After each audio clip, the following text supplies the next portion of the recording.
Bonsoir les amis, bienvenue dans ma sphère. Je suis Ellie pour ceux qui ne me connaissent pas. Ce soir, j'aimerais vous parler de l'ego spirituel. J'y ai déjà fait plusieurs fois allusion dans de précédentes vidéos. Et voilà, j'avais annoncé que je ferais une vidéo pour traiter de ce sujet en particulier. Un sujet qui me tient à cœur puisque ça fait partie des expériences que j'ai vécues et c'est encore un sujet qui est peut-être trop peu connu en fait et voilà, je souhaitais vraiment en parler. Euh, voilà, comme tous les sujets que j'aborde sur cette chaîne, ça me tenait à cœur vraiment d'aider d'autres personnes à mieux comprendre de quoi il s'agit. Et bien sûr, avant de parler de l'ego spirituel, il me semblait quand même important de parler de l'ego, en fait, comprendre ce qu'est l'ego, parce que c'est pas évident pour tout le monde. Et puis c'est vrai que quand on fait des recherches sur le sujet, on va trouver différentes définitions, différentes interprétations. Moi, en fait, la définition ou l'interprétation en tout cas que je vous propose ce soir, c'est vraiment basé sur mon ressenti personnel par rapport à mes expériences et par rapport à une synthèse, disons, de toutes les recherches que j'ai pu faire sur le sujet. Donc on parle beaucoup de l'ego dans le domaine de la psychologie d'abord, où on va la décrire comme le fondement de la personnalité. Par contre, si on se penche plutôt dans le domaine psychologique, petite erreur en fait, je voulais dire dans le domaine spirituel. L'ego est vraiment perçu comme une entrave au développement personnel. Et d'ailleurs, il y a beaucoup de courants spirituels qui suggèrent en fait d'anéantir cet ego, qui vise à l'anéantir, à le détruire et qui expliquent en fait de leur point de vue que c'est simplement par cet anéantissement de l'ego qu'on peut atteindre l'éveil spirituel. Alors moi je suis pas tout à fait d'accord avec ça. Je pense que en tant qu'être spirituel, nous sommes quand même venus nous incarner sur la terre dans un corps humain pour vivre les expériences humaines et que l'ego fait partie en fait de l'expérience humaine. Donc je suis pas d'accord avec l'idée qu'il faille l'anéantir. Je pense qu'il faut plutôt apprendre à vivre avec, apprendre à le comprendre, apprendre à l'identifier en fait et à percevoir en fait ces mécanismes, que ce soit dans notre propre être ou dans l'expression en fait des personnes que l'on peut rencontrer. Donc l'ego en fait si on peut simplifier, c'est la représentation que l'on se fait de soi-même. Cette représentation, elle peut être inconsciente ou consciente. Elle est très souvent, surtout je pense dans notre société, elle est inconsciente. Euh, j'ai fait un petit tableau que je vais vous présenter pour un petit peu vous faire part de mon ressenti, de la représentation que je me fais de cet ego, pour vous aider un petit peu à comprendre mon point de vue. Alors ce n'est que mon point de vue, il n'y a aucune obligation d'y adhérer, bien entendu. C'est juste pour vous aider à comprendre comment moi je perçois les choses. Maintenant, je n'ai vraiment pas la vérité absolue. À vous de ne retenir voilà, que ce qui vous parle, que ce qui vous fait vibrer. J'ai toujours envie de dire, ne croyez pas ce que vous entendez ou lisez. Prenez le temps en fait de ressentir ce qui se passe dans votre corps, de voir si ce que vous entendez ou ce que vous lisez vous semble juste. Généralement, le corps saura vous manifester, euh, le ressenti de votre âme en fait par rapport à tout ce que vous pourrez lire ou entendre. Donc, je vous montre le petit tableau que je vous ai préparé. Euh, comme vous voyez, l'ego, pour moi, c'est la partie humaine de l'homme. Et cet ego va s'opposer en fait à la conscience, qui est plutôt la partie spirituelle de l'homme. Donc, ce que j'entends par partie humaine, donc ça va concerner toutes les émotions humaines, des émotions qui en fait sont associées à un système de pensée, de croyance, d'identification, alors que du côté de la conscience, on va plutôt observer des émotions que je qualifierais de pures, c'est-à-dire qu'elles ne sont rattachées ni au mental ni au corps. Elles sont en fait, elles partent de notre cœur, non pas de notre cœur physique, mais de notre chakra cœur.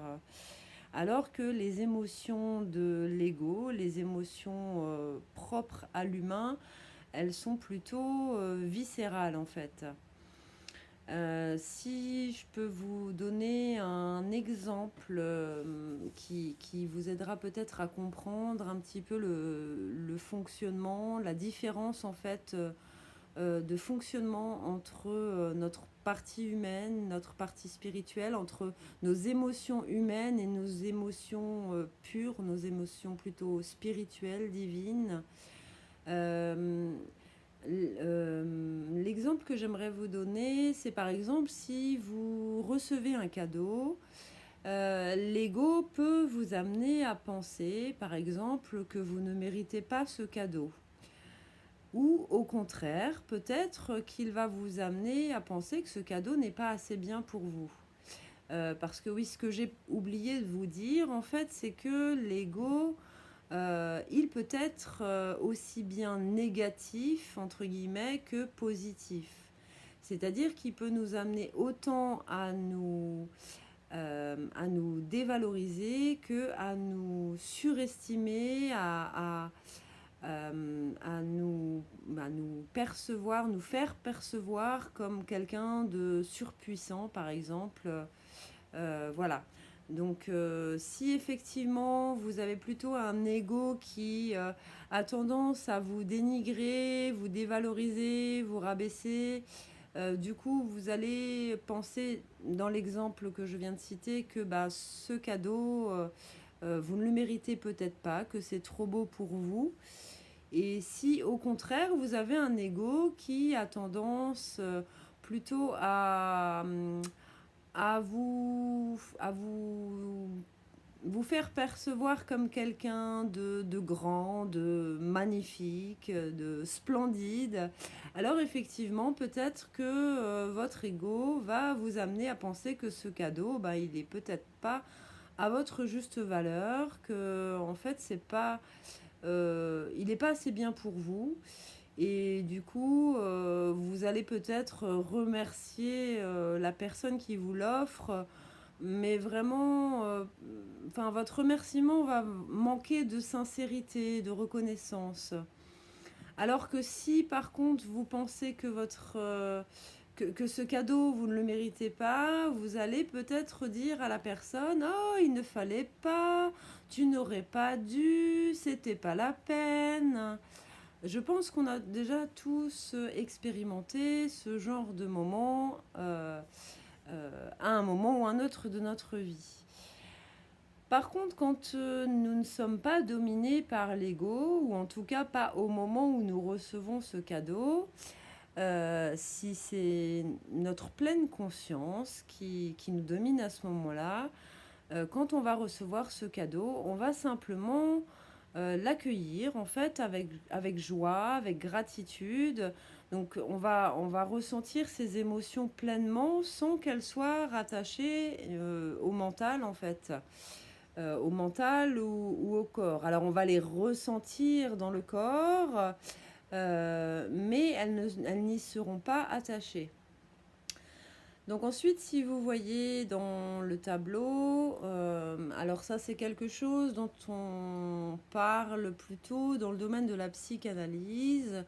L'ego, on va l'appeler le moi, alors que la conscience, ce sera plutôt le soi. Et voilà, le soi, on peut l'appeler également le moi supérieur aussi. Ou alors, alors, moi j'ai vu ça en cours de sophrologie, c'est mes formateurs, je crois, qui avaient donné ces termes. Ils parlaient de petit moi et de grand moi. Donc l'ego, en fait, c'est la personnalité, notre personnalité humaine. Donc elle s'est construite, elle a commencé en tout cas à se construire dans l'enfance, à partir de notre éducation, de notre héritage familial, de nos conditionnements, des événements que l'on a rencontrés. Alors que notre âme, ben, elle est venue avec nous au monde en fait. C'est notre essence, c'est notre nature profonde. Donc il n'y a pas eu de construction au cours de notre incarnation finalement. En fait, la personnalité, ça va inclure tous les schémas comportementaux que nous adoptons et qui ont été bâtis en fait sur des croyances, sur nos croyances, notre système de valeurs, nos expériences de vie, que ce soit des expériences positives ou négatives. Généralement, les expériences de vie négatives qui vont forger notre personnalité, c'est ce qu'on va appeler les vieilles blessures, les blessures d'enfance, les blessures de l'âme. Et bien évidemment, ben, plus l'enfance aura été difficile, plus le noyau familial aura été dysfonctionnel et plus la construction de la personnalité sera perturbée. Ce qui va engendrer en fait beaucoup de domination de l'ego, voire quasi permanente finalement. Les manifestations de l'ego seront systématiques en fonction des événements que l'on va rencontrer. Alors que, bah, au contraire, si notre enfance a été équilibrée, que le noyau familial nous aura semblé sécure et aimant, dans ce cas-là, bah, l'âme pourra plus facilement se révéler et se manifester.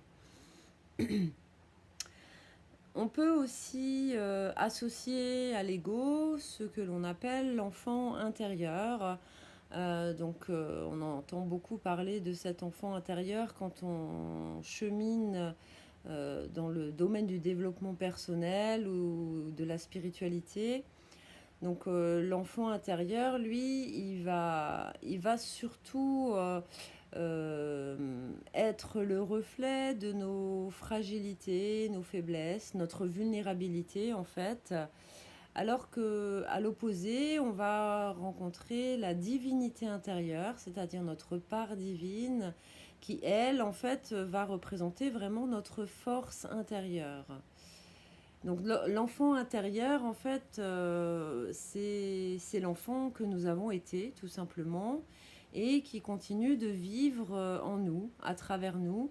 Il porte la mémoire de tout ce que nous avons vécu dans notre enfance et il se manifeste lorsque des situations présentes, c'est-à-dire dans notre vie d'adulte, vont réactiver des souvenirs de notre passé, de notre enfance en fait. Des souvenirs qui généralement sont difficiles.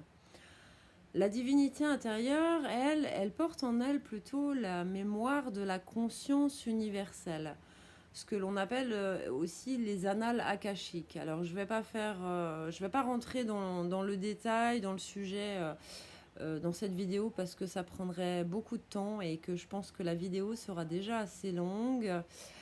Si le sujet vous intéresse, je vous invite à faire des recherches sur Internet. Mais disons pour synthétiser, en fait, la mémoire de la conscience universelle, ça inclut en fait la mémoire de tout ce qui s'est passé dans notre monde, dans notre univers, tout ce qui s'est passé donc dans le passé, tout ce qui se passe présentement et tout ce qui se passera dans le futur. Donc quand on est connecté à notre divinité intérieure, on peut avoir accès en fait à toutes les informations relatives à l'univers en fait. Pour en revenir à l'enfant intérieur, son besoin le plus... Enfin, il y a deux besoins en fait fondamentaux, c'est d'être rassuré et choyé. Donc parler à son enfant intérieur, lui rappeler qu'on l'aime, le rassurer, lui dire que maintenant tout va bien, etc. Voilà, ça peut aider dans notre travail de guérison des vieilles blessures, par exemple. Le besoin de notre divinité intérieure, c'est simplement d'être nourri, en fait. Et pour nourrir cette part divine, il faut nous connecter à elle. Donc ça peut se faire par la méditation, la prière, la sacralisation du quotidien, c'est-à-dire faire que chaque geste du quotidien soit sacré, en fait, considéré comme quelque chose de divin. Et puis tout ce qui tourne autour de la créativité va aussi nous aider à nourrir, va nous permettre de nourrir cette part divine en nous. Et en plus, elle va nous permettre de nous réunifier aussi avec l'enfant intérieur, ou en tout cas d'unifier notre part divine avec notre enfant intérieur. Donc la créativité, c'est quelque chose vraiment qui est très très puissant, qui peut se manifester bien sûr par les arts, les activités artistiques, mais si vous ne vous considérez pas comme quelqu'un de spécialement artistique, la créativité peut aussi se développer, par exemple, dans la cuisine, dans le jardinage. Enfin, voilà, on peut créer de différentes manières, en fait.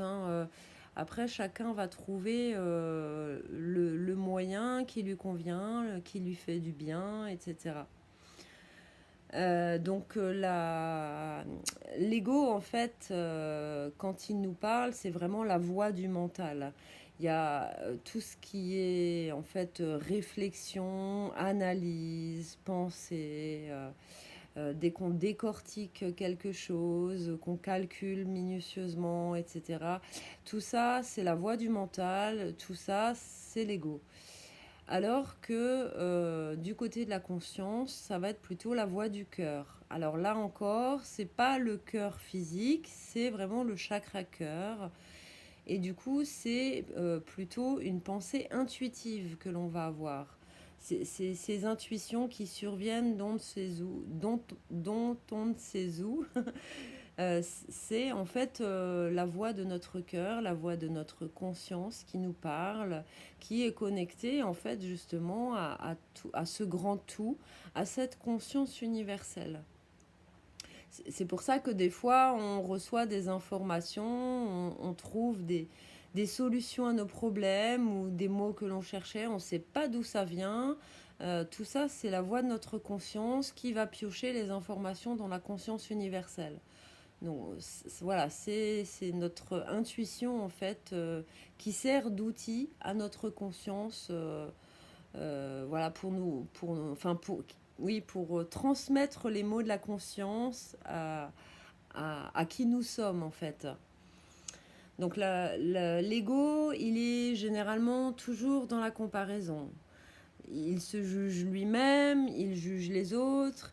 Il y a toujours une notion de supériorité ou d'infériorité, comme je vous expliquais, suivant si notre ego nous fait percevoir comme quelqu'un d'inférieur aux autres ou de supérieur, de meilleur ou de moins bien, etc. Donc du coup, on va soit être dans le dénigrement, soit dans l'envie et la jalousie.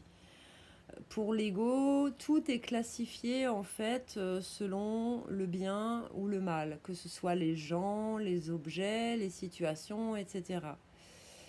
Alors que pour la conscience, il n'y a pas de comparaison, pardon. La conscience, elle est dans l'acceptation. Accepter les autres tels qu'ils sont, accepter soi-même aussi tel que nous sommes. Et là, en fait, je voudrais aussi apporter une précision parce qu'il y a beaucoup de gens qui associent l'acceptation avec la résignation. C'est absolument pas la même chose. Alors la résignation, je dirais que c'est une acceptation de l'ego, en fait. Si par exemple vous acceptez une personne ou une situation qui ne vous convient pas, si vous vous résignez à rester dans cette situation ou à rester avec cette personne, c'est l'ego en fait. L'ego qui cherche généralement soit à se punir ou alors qui croit qu'il ne mérite pas mieux.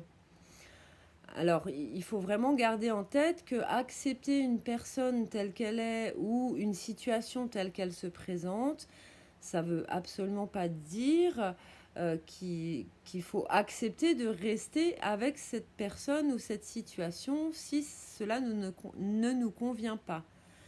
Donc voilà, quand on accepte par le biais de la conscience et de notre cœur, c'est accepter les choses et les gens tels qu'ils se présentent et décider en fait de ce que je fais, des observations, à partir des observations en fait que je fais de ces personnes ou de ces situations.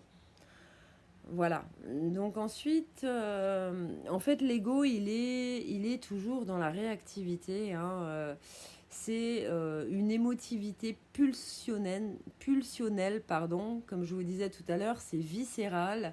Donc c'est vraiment l'instinct qui va réagir, alors que quand on est plus dominé par la conscience, on va réagir avec sagesse aux événements qui vont surgir et on sera plutôt dans le détachement émotionnel.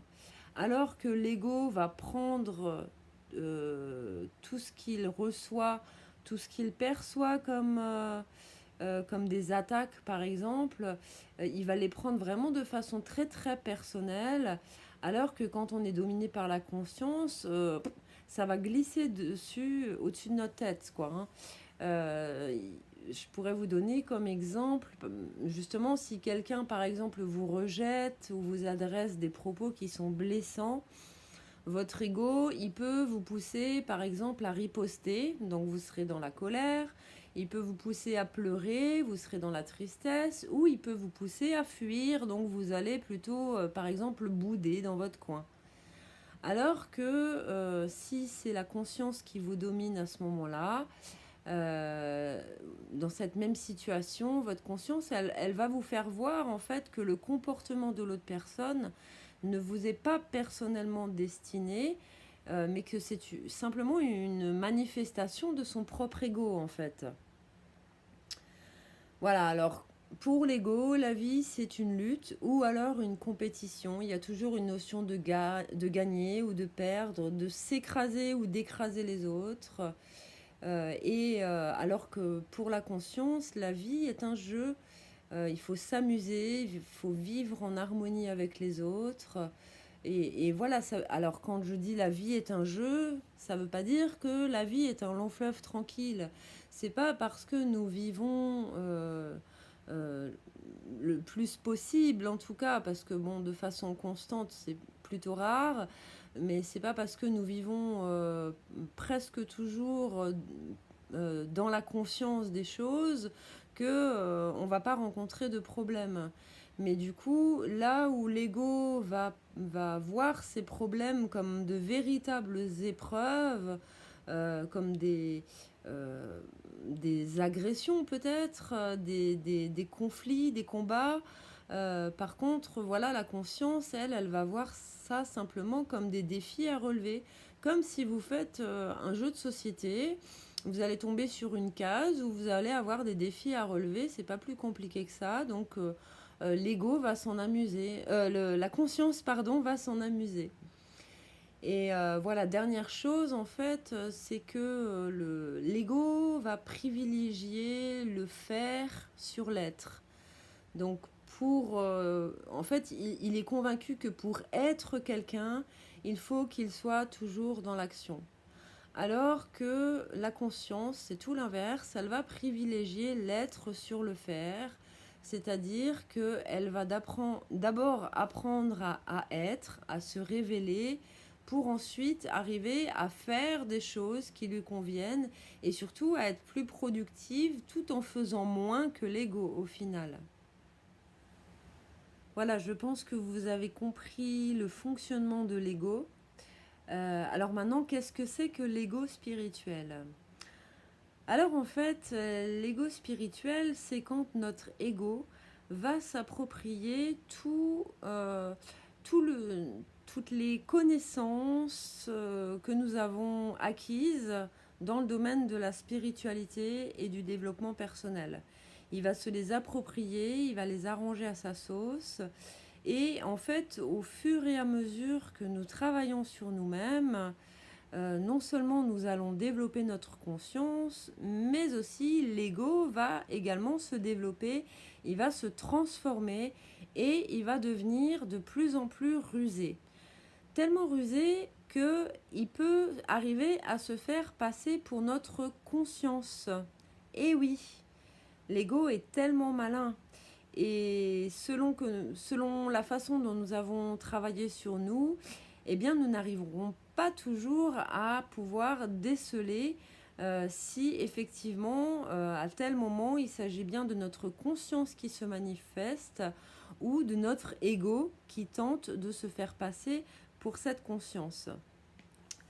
Donc moi, j'ai fait un... Alors, comme je vous disais, tout ce que je dis dans cette vidéo, c'est vraiment ma compréhension des choses, qui reflète mes expériences, qui reflète mes analyses aussi de toutes les recherches que j'ai faites sur le sujet.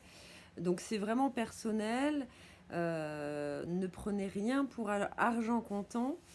Voilà, je voulais juste vous dire qu'en fait j'ai synthétisé, c'est pas le terme que je cherche, j'ai décortiqué en fait différentes formes que pouvait prendre l'ego. Et pour la classification, en fait, je leur ai donné des petits noms. Donc pareil, ben, ne faites pas de recherche poussée sur ces petits noms parce que ce sont des petits noms que moi j'ai donnés. Donc il y a peu de chances que vous les trouviez ailleurs. C'est vraiment ma représentation des choses. Voilà, c'est un petit peu pour vous aider à mieux comprendre tout ce que je vais expliquer sur ces différents types d'ego. Donc la forme d'ego, alors peut-être pas la plus fréquente, mais en tout cas ce que je considère comme la plus dangereuse et la plus facilement identifiable, c'est-à-dire que quelqu'un on va plus facilement pouvoir dire de ces personnes qu'elles sont dominées par un ego spirituel, tellement c'est flagrant, à moins d'être vraiment complètement à côté de la plaque, de ne jamais avoir travaillé sur soi, de ne jamais avoir étudié les comportements humains, etc. Donc cet ego, en fait, ce type d'ego, je l'ai appelé l'ego du grand gourou. C'est l'ego que l'on va pouvoir observer alors chez certains grands guides spirituels qui prétendent détenir la vérité absolue. Ils ne se remettent jamais en question, ils ont toujours raison, toujours réponse à tout. En fait, ils se considèrent généralement très supérieurs aux autres. Et ça se ressent vraiment beaucoup dans leur énergie. On va retrouver aussi dans cette catégorie d'ego du grand gourou les grands guérisseurs, alors entre guillemets, hein, déjà pour ma part, pour moi qui étais thérapeute, le terme de guérisseur m'a toujours fait bondir parce que quand on est dans le domaine des énergies, des thérapies alternatives, on sait parfaitement que personne ne guérit personne. On ouvre simplement des portes pour que la personne s'auto-guérisse elle-même, ou éventuellement on peut dire que c'est l'énergie divine qui va guérir, mais nous, on ne guérit personne. Donc déjà, voilà, les gens qui se disent guérisseurs, personnellement, je m'en suis toujours méfiée. Et donc encore plus, si ces grands guérisseurs prétendent guérir tous les maux du monde, alors là, je pense qu'il faut vraiment, vraiment se méfier. On peut aussi trouver dans ce packaging les super médiums qui prétendent vous prédire l'avenir dans les moindres détails. Voilà, méfiez-vous également. Je connais des médiums qui sont tout à fait honnêtes, qui sont tout à fait humbles. Et un médium, c'est un peu comme un chaman, ça doit servir de guide et non pas de prédicateur ou d'annonciateur de faits précis. Parce que voilà, tout grand médium le sait. Si ces médiums arrivent à voir à l'instant T ce qui va se passer dans tant de jours, cela dépend en fait des circonstances actuelles, des énergies actuelles, et il suffit que quelque chose dans toutes ces circonstances va changer pour que du coup ça change également le futur. Donc voilà, il faut vraiment se méfier de tous ces 10 heures de bonnes aventures. Voilà, alors non, pas de tous, mais en tout cas, soyez vigilants, faites attention à la façon dont ils se présentent, en fait, à la façon dont ils euh, dont ils se présentent, tant par leur posture que par leurs paroles aussi. Généralement, ils adoptent des gestes et des postures qui sont vraiment pas naturelles.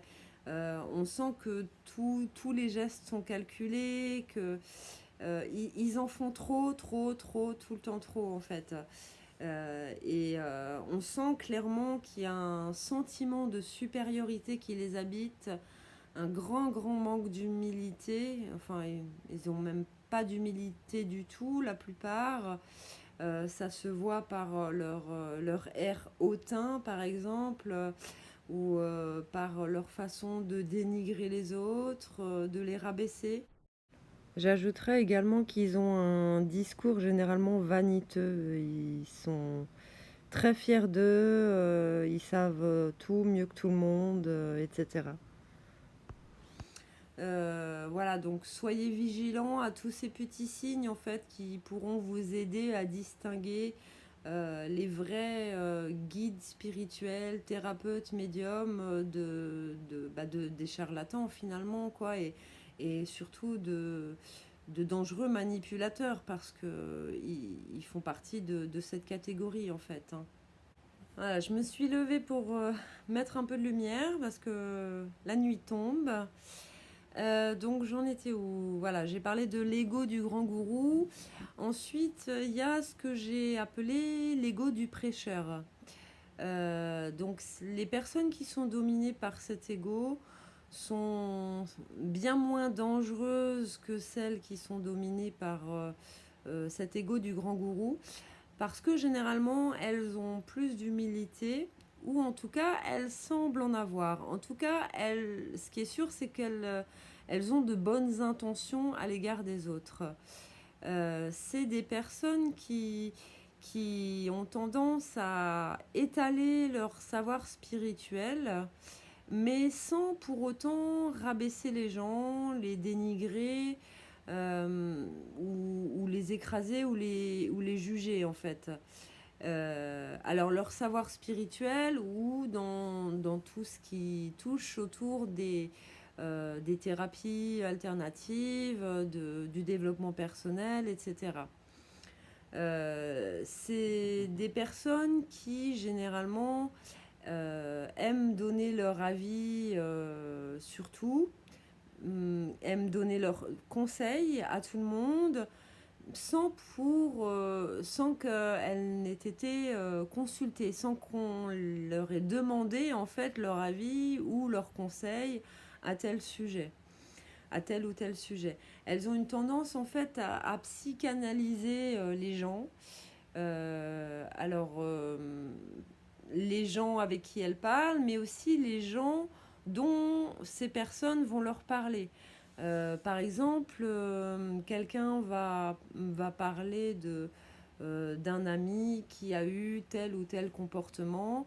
La personne qui va être dominée par cet ego du prêcheur va tout de suite s'empresser de dire oui, mais tu sais, si ton ami il a réagi de telle façon, c'est parce que ceci, c'est parce que cela, parce qu'il a vécu telle ou telle chose, etc. Donc elles aiment étaler leur science, leur savoir, pas forcément tout le temps. Alors ça dépend des personnes en fait. Hein. Il y en a chez qui ça va être systématique, il y en a chez qui ça va être plus avec les amis proches ou au contraire avec des gens dont ils se sentent pas proches, au contraire, parce que du coup il n'y a pas de il n'y a pas d'enjeu affectif, si je puis dire. Il y en a chez qui ça va se manifester de temps en temps. Voilà, ça dépend des personnes. Hein. Tous les égos du prêcheur ne sont pas identiques. Elles ont aussi cette tendance, alors je vous parlais de conseils ou d'avis, mais aussi de tendance à proposer des solutions aux problèmes des autres, même si, là encore, les autres ne leur ont pas demandé de solution.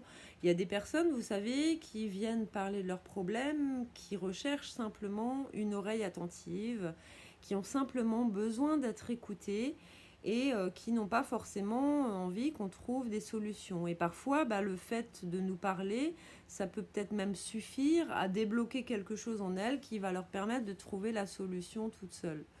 Donc voilà, si personne ne nous demande notre avis, nos conseils, ou voilà, normalement on n'a pas à en donner en fait. C'est du bon sens, mais voilà. Après, ça part pas d'une mauvaise intention, encore une fois. Ce qu'il faut savoir en fait, c'est que euh, le l'ego du grand gourou, lui, il a vraiment il recherche à briller pour briller. Alors que ceux qui sont dominés par le grand prêcheur, l'ego du grand prêcheur, eux, ils ne recherchent pas à briller pour briller. Ils recherchent en fait généralement à combler des besoins affectifs. Bien souvent, cela est complètement inconscient et donc involontaire.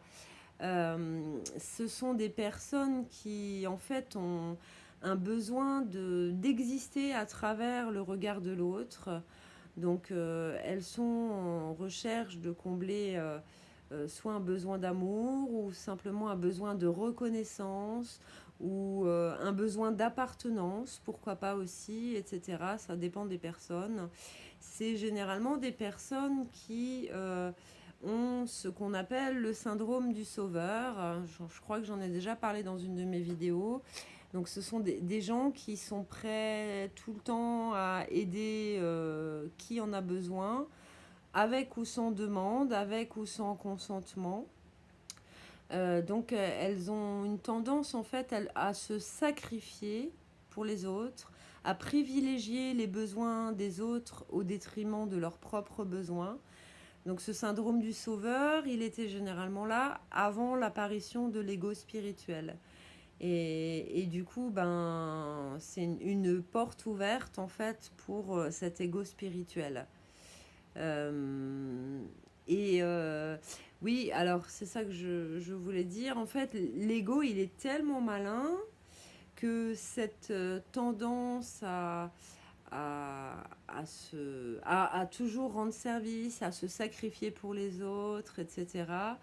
L'ego, il va jusqu'à nous faire croire qu'en fait, il y a, par cet acte altruiste, en fait, il y a une absence d'ego.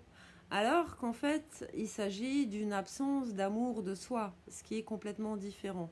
Mais vous voyez jusqu'à quel point cet ego spirituel, il est complètement tordu et voilà, il peut nous amener complètement dans l'erreur.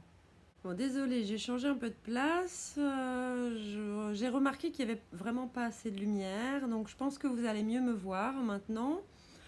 Donc voilà, j'ai fini avec l'ego du prêcheur. Ensuite, voilà, je vous parlais du syndrome du sauveur. Eh bien, il y a aussi ce que j'ai appelé l'ego du sauveur. Et donc, l'ego du sauveur, en fait, il va regrouper les caractéristiques de l'ego du prêcheur, mais en plus vont s'ajouter des soins imposés. Alors, c'est souvent du côté des thérapeutes qu'on va trouver ça, hein, ou en tout cas de ceux qui pratiquent certaines techniques de soins. Les soins imposés, alors on va pouvoir voir ça, par exemple, quelqu'un qui va pratiquer des soins énergétiques, vous allez avoir mal quelque part, etc. Il va se montrer insistant pour vous faire un soin alors que vous lui avez rien demandé. Quelqu'un qui est plein d'humilité vous proposera éventuellement un soin. Si vous refusez, il ne va pas insister. Alors que voilà, ces personnes qui sont dominées par l'ego du sauveur, elles vont insister lourdement et jusqu'à en fait user en plus de formes d'insistance, elles vont aussi user de techniques comme de la culpabilisation. Elles vont vous dire par exemple mais c'est pour ton bien, mais t'es sûr que tu veux guérir, etc. Et donc du coup en entendant ça, vous allez vous sentir forcé d'accepter son soin.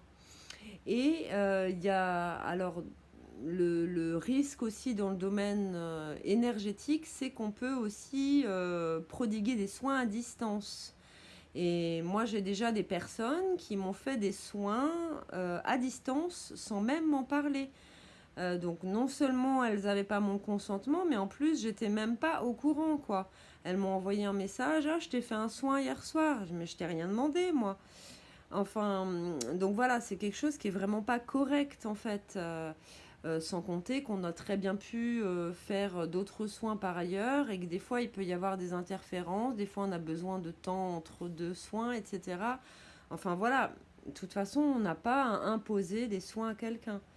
Et en dehors du domaine énergétique, ça peut être aussi des gens qui par exemple vont débarquer avec une plante, une huile essentielle, etc. Donc pareil, ils vous la proposent pas, ils viennent, tiens, je t'ai ramené ça pour soigner ton truc, il faut que tu prennes ça tant de fois par jour, pendant tant de jours, enfin ils se prennent pour des médecins en plus. Donc voilà, c'est aussi, je trouve, très dangereux et en tout cas véritablement malsain, quoi. Ensuite, il y a ce que j'ai appelé l'ego de l'accompli. Donc cet ego, en fait, va nous donner un sentiment illusoire d'avoir atteint un certain objectif ou certains objectifs au pluriel. Par exemple, des objectifs de guérison. Il va nous donner l'illusion qu'on a guéri, par exemple, certaines blessures de notre passé ou certains troubles physiques. Il peut nous donner l'illusion d'avoir vraiment avancé dans le domaine du développement personnel, d'être éveillé spirituellement aussi. Il peut également nous donner l'illusion d'avoir trouvé notre mission de vie. Voilà, donc tout ça, c'est très subtil. C'est forcément très difficile à distinguer, surtout sur le moment. Généralement, c'est avec le recul qu'on se rend compte de ça. Moi, c'est ce qui m'est arrivé en tout cas. Je parlerai un petit peu de mon expérience après. Voilà, donc l'ego de l'accompli. Ensuite, alors c'est la dernière catégorie d'ego spirituel, c'est l'ego du lumineux. Ça regroupe en fait les personnes qui du coup veulent être toujours dans la lumière, veulent toujours rayonner la lumière. Elles sont toujours souriantes, toujours joyeuses, toujours aimantes, toujours bienveillantes. Mais c'est pas naturel, pas complètement. Il peut y avoir un fond naturel, ça peut être des gens qui sont fondamentalement bienveillants, fondamentalement joyeux, souriants, etc. Mais je veux dire, personne ne peut l'être 24 sur 24. Il y a forcément des moments où ça va pas. Et donc, ce sont des personnes qui vont afficher cet état tout le temps quand elles seront au contact des autres, mais ça ne veut pas dire que quand elles se retrouvent seules, elles sont aussi toujours dans cet état. En fait, ce sont des personnes qui, en continuant, déjà en commençant leur chemin spirituel, elles ont petit à petit, en fait, étouffé toute leur part d'ombre, tout ce qui n'est pas beau à voir, toute la noirceur qu'on peut porter en nous, la colère, la tristesse, la rancœur, la jalousie, etc. Et donc, elles étouffent ça, en fait, les jugements, enfin, tout ce qui n'est pas spirituel, tout ce qui n'est pas lumineux. Et dès qu'elles commencent à ressentir quelque chose comme ça, quelque chose qui vient de leur part d'ombre, elles vont tout de suite ressentir de la culpabilité. Mais comme la culpabilité, bah, ce n'est pas lumineux ni spirituel, elles vont aussi s'empresser d'étouffer cette culpabilité sans lui donner l'occasion de s'exprimer, de prendre sa place en fait pour mieux la libérer. Donc elles mettent un beau couvercle d'amour, elles utilisent des techniques de visualisation, de pensée positive, voilà, des choses comme ça pour transmuter aussitôt le négatif en positif. On ne laisse plus aucune place au négatif et du coup on oublie en fait que on est des êtres humains venus expérimenter toute la panoplie d'émotions humaines et que forcément elles ne sont pas toutes positives. Donc voilà, j'espère que vous avez bien compris les différentes manifestations de l'ego spirituel. Donc bien sûr, dans ces différents types, il existe différents degrés, différentes manifestations, en fait, suivant le caractère des gens, la personnalité des gens, bien évidemment. Il y a des dominations qui sont plus ou moins importantes, plus ou moins fréquentes, plus ou moins subtiles, suivant les personnes. Et bien évidemment, on peut aussi cumuler différents types d'ego spirituels, soit en même temps, soit passer de l'un à l'autre de temps en temps. Et comme je vous disais, c'est vrai que les gens qui sont dominés par l'ego de type grand gourou, c'est tout de suite flagrant. Et c'est vrai que moi, j'en ai rencontré beaucoup dans mon métier de thérapeute, donc je me méfiais rapidement. Mais les autres types d'ego que j'ai énumérés, ce sont des manifestations qui sont beaucoup plus subtiles. Alors, disons, dans chaque type, il y a des points effectivement qui peuvent nous mettre la puce à l'oreille, qui peuvent nous inviter à la vigilance. Mais sur le moment, on ne s'imagine pas forcément que c'est une manifestation de l'ego spirituel. Voilà, moi, c'est mon propre vécu qui m'en a fait prendre conscience. Comment je suis tombée dans cet ego spirituel.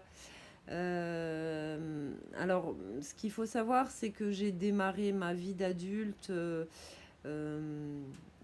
très difficilement parce que j'ai eu une enfance violente, une adolescence difficile. Et donc, j'ai démarré ma vie d'adulte dans les peurs, dans les angoisses, toujours stressée, toujours à m'énerver pour rien. Pendant longtemps, même depuis l'adolescence, en fait, j'enchaînais dépression sur dépression, etc.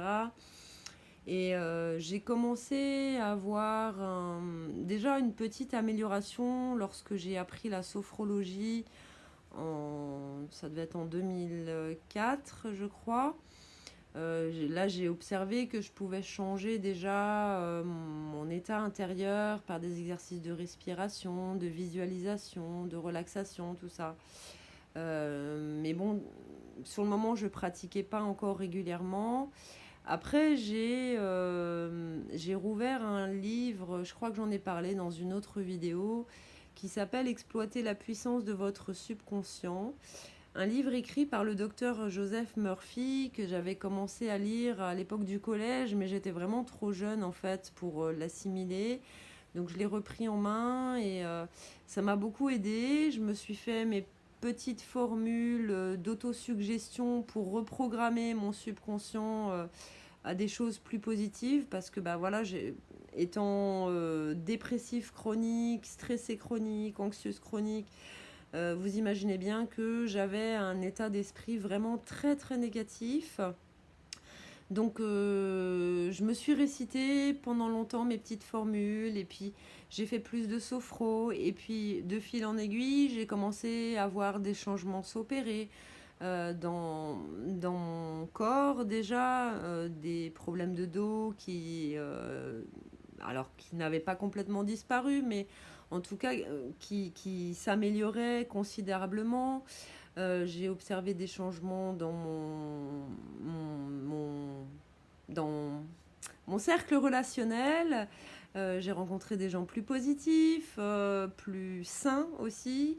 Dans le domaine professionnel, c'est pareil. Il y a des portes qui se sont ouvertes. J'ai pu m'orienter vers les métiers du soin alors que j'étais à l'usine, que j'avais en horreur depuis de nombreuses années. Mais voilà, on passe souvent par des périodes courtes ou longues où on prend un peu ce qui vient.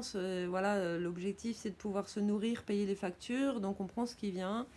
Mais c'est vrai que je m'épanouissais pas. Et là, en fait, il y avait plein de portes qui s'ouvraient.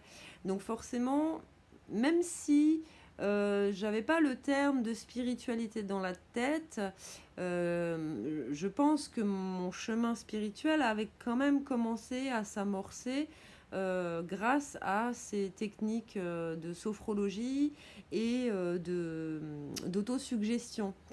Après, je dirais que ce chemin spirituel euh, a, a continué. En tout cas, il a commencé de manière consciente et volontaire à partir du moment où j'ai découvert le monde des énergies.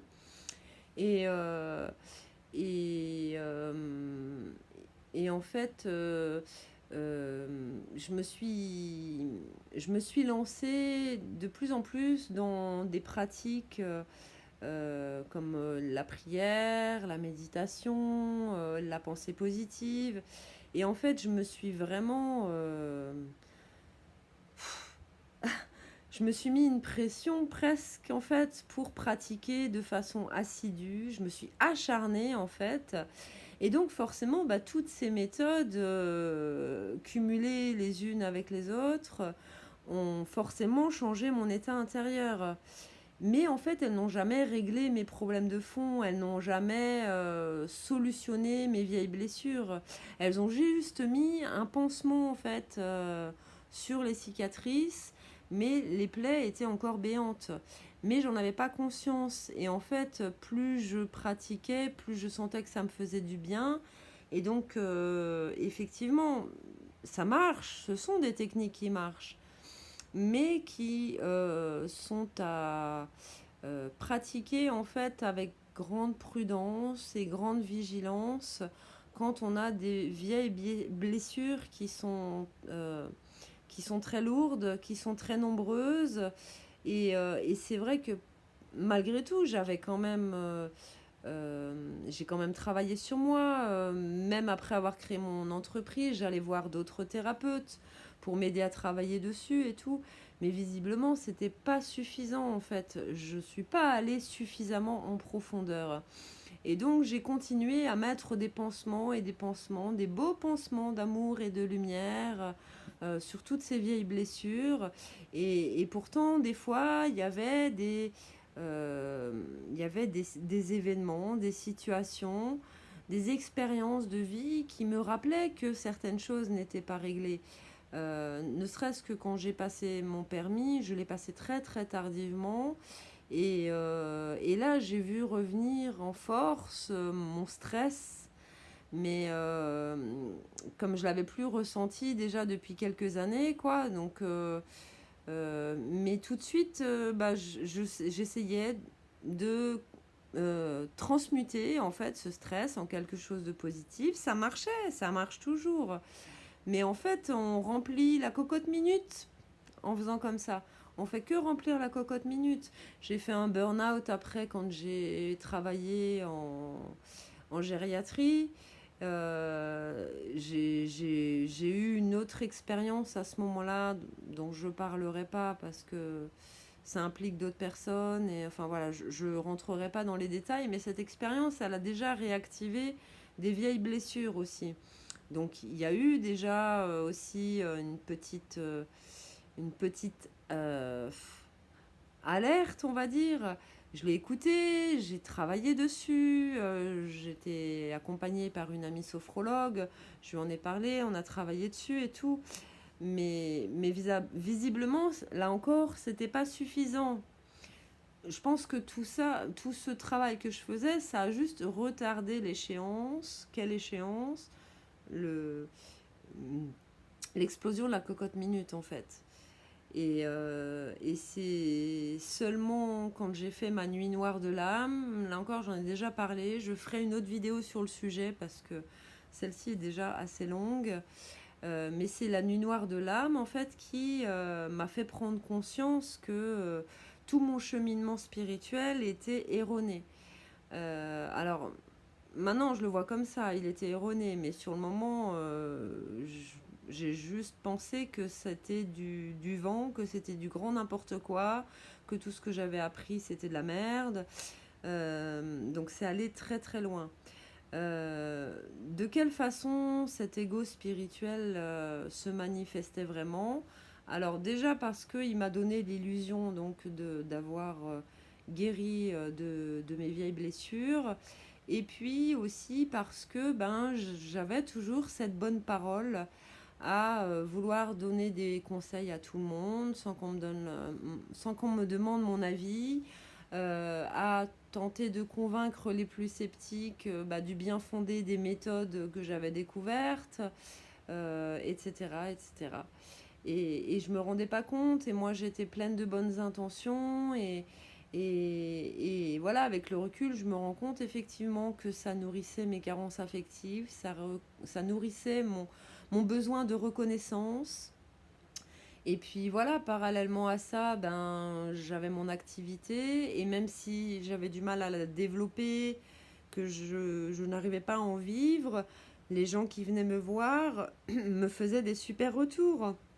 Il y avait des résultats concrets par les gens qui venaient en consultation individuelle et par les gens qui assistaient à mes stages, mes ateliers. Là encore, j'avais pas grand monde, mais j'avais toujours des super retours positifs. Donc ça aussi, ça contribue à faire gonfler l'ego, et du coup l'ego spirituel forcément. Et je me sentais de plus en plus importante. Et le fait que j'arrivais à parler en public comme ça alors que j'étais anxieuse sociale, le fait d'être aussi à l'aise à animer mes conférences, mes stages, du coup, je me disais que c'était normal parce que j'avais enfin trouvé ma place, j'avais trouvé ma mission de vie. Donc voilà, ça avait pris beaucoup d'ampleur, mais en même temps, c'était de façon plutôt subtile, quoi. Parce que j'avais quand même toujours une certaine humilité. Alors, je dis pas que je ne jugeais jamais parce qu'on est des humains, ça m'arrivait encore d'avoir des jugements, mais je me reprenais, etc. Mais bon, voilà, là encore, je tentais de transformer le négatif en positif. Enfin. Ouais, je me rendais vraiment pas compte en fait à quel point j'étais dominée par cet ego spirituel. J'arrivais à pointer du doigt tous les grands gourous là, hein, Et en même temps, je me rendais pas compte que bah, moi aussi, j'avais cette domination, même si elle se manifestait pas de la même façon, même si je n'écrasais pas les gens non plus, que je les rabaissais pas, etc. Je leur manquais jamais de respect. Mais en même temps, je m'imposais à eux quelque part par les conseils que je donnais à tout bout de champ. Et voilà, quand on me parlait d'un problème, ah, mais tu devrais faire ci, tu devrais faire ça, alors que la personne, elle demandait simplement à être écoutée. Alors, il y en a qui étaient contents de recevoir les conseils parce qu'il y a des gens qui n'osent pas demander aussi. Et puis, ben voilà, mon hyper-empathie faisait que je ressentais aussi leur détresse, donc j'avais d'autant plus envie de les aider. Et puis ce syndrome du sauveur, il faisait déjà partie de moi aussi, bien avant que je sois dominée par cet ego spirituel. Euh, donc en fait, j'étais dominée tour à tour par l'ego du prêcheur, l'ego de l'accompli, l'ego du lumineux. Euh, alors, comme dit, c'était pas flagrant, donc c'était d'autant plus difficile à détecter, malgré le travail que je faisais sur moi. Enfin oui, je me rendais vraiment pas compte. Il y avait des petites choses dont je me rendais compte par après, bah justement dans cette tendance à vouloir convaincre les plus sceptiques. Je sais que je m'étais rendu compte de ça, je m'étais rendu compte que c'était pas juste, qu'il y a des gens qui sont pas prêts à entendre certaines vérités. Donc là, j'avais arrêté et du coup, j'en parlais juste avec les gens que je savais ouverts et prêts à entendre les choses. Mais malgré tout, tous n'étaient pas prêts à ou n'avaient pas le désir, en tout cas, de recevoir mes conseils ou mes avis sur certains points. Euh, et voilà, tous ces types d'ego cumulés, en fait, ça m'a donné un sentiment d'invincibilité quelque part. Je me sentais de plus en plus forte, de plus en plus lumineuse, de plus en plus spirituelle.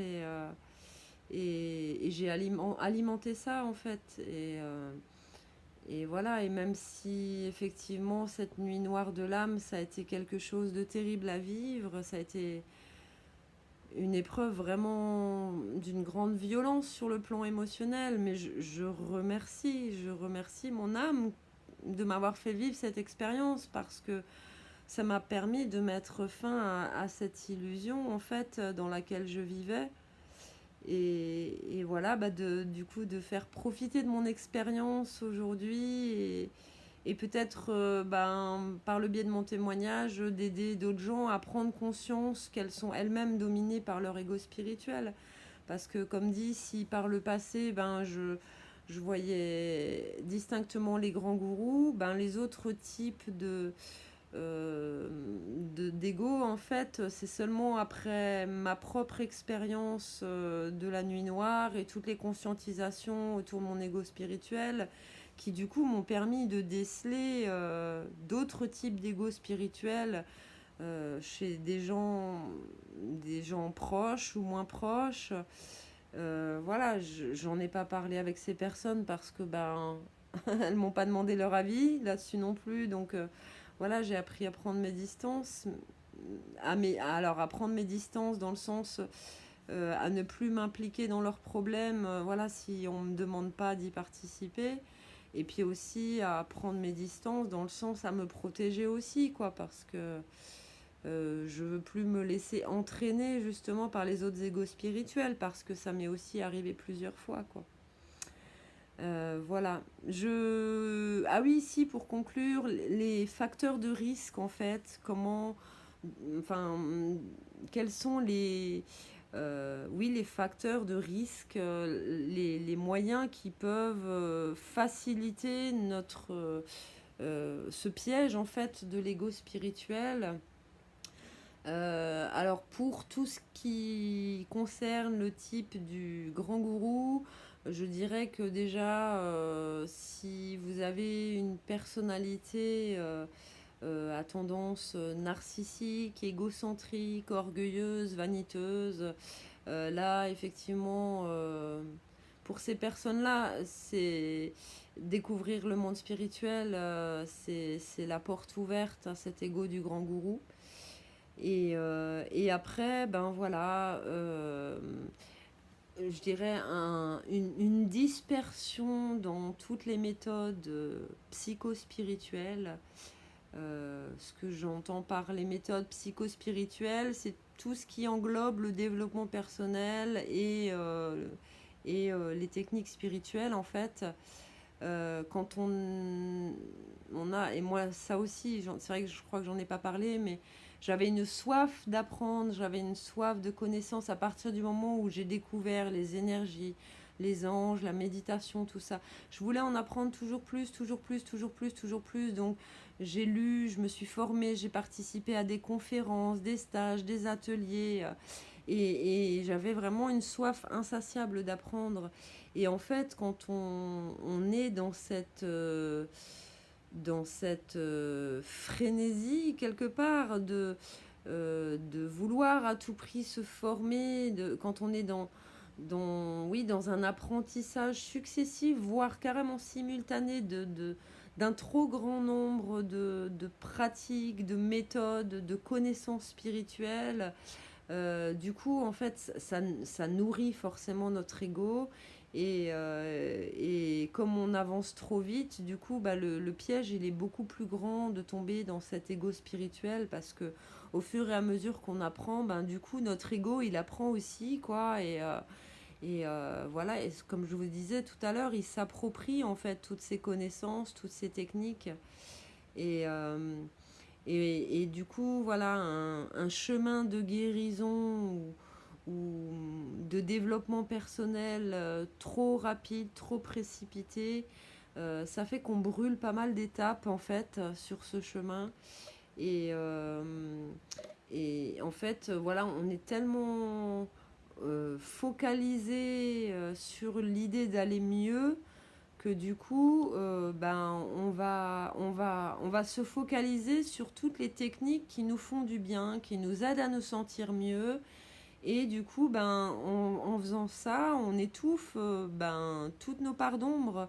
On essaye de stimuler notre lumière, mais on étouffe nos parts d'ombre, alors que ben, voilà, tout est complémentarité dans notre monde, tout est binaire en fait, hein, et on a besoin d'accueillir cette double polarité en nous, d'accueillir aussi bien nos forces et nos faiblesses, nos qualités et nos défauts, etc.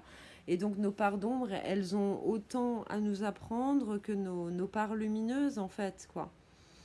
Et, euh, et voilà, et c'est ça aussi que je voulais dire.